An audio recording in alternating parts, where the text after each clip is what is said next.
Mother Mary, to me, she is just like my own mother.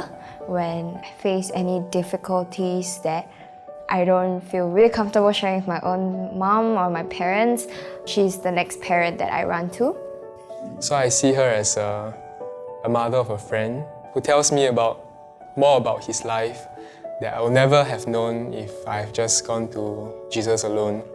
Other than a mother, she is a young woman.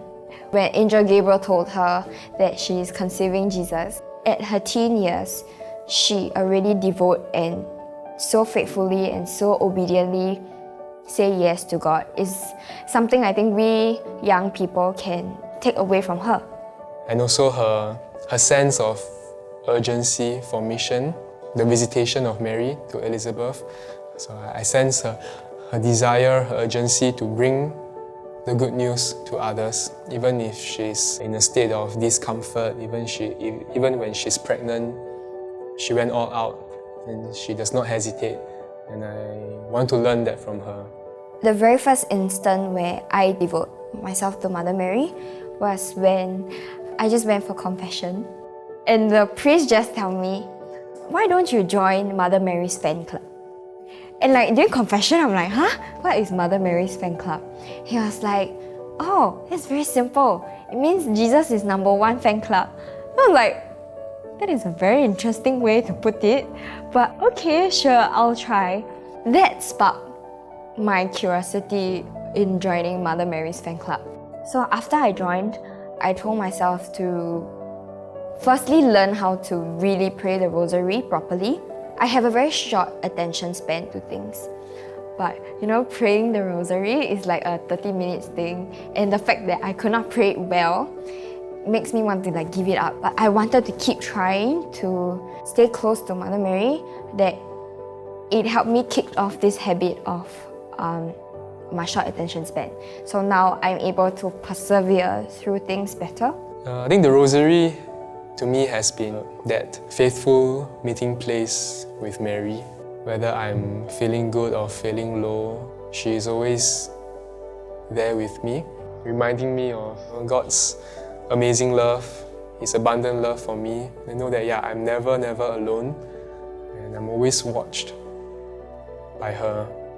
There was a point in my life where my grand aunt passed away, and for a moment I thought I was fine because we preach the Nicene Creed and we say we believe in life after death, but just out of a sudden I just didn't believe in any of this. At that point of time I felt like no one can understand me because I'm like 6 years I've been so fervent in my faith, and just because of a death of a relative that I suddenly lose faith. That's where God really sent people to remind me of the love that He has for me, and also people reminded me to pray the rosary. So when I prayed the rosary, especially the sorrowful mystery, because Mother Mary saw her own son die in front of her, so she knew how it felt when someone you love passed away and suffer, and is abiding in her sorrow that I felt like I am close to Jesus again. And from there, I felt like my faith has never gotten any stronger than it was 6 years ago. And I am way more convicted in my own faith and wanting the salvation for the people around me as much as she does and as much as Jesus does for us. I went to Lourdes as part of a pilgrimage to France with a group of young adults. I think it was also at the point where I was thinking about what the Lord has in store for me in the future, about my vocation, discernment. However, it was in the town in Ars where I had a deep encounter. It was in the chapel of St. John Vianney, who is the patron saint of priests. There was the incorrupt body of St. John Vianney in the chapel.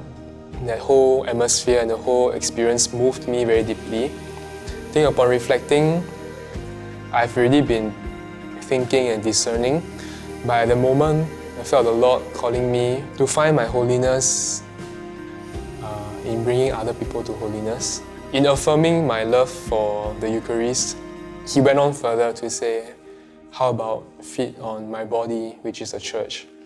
Serve my people, and you will be fed as well. That whole experience was the defining moment or defining call that made me convinced that the Lord is calling me to the priesthood.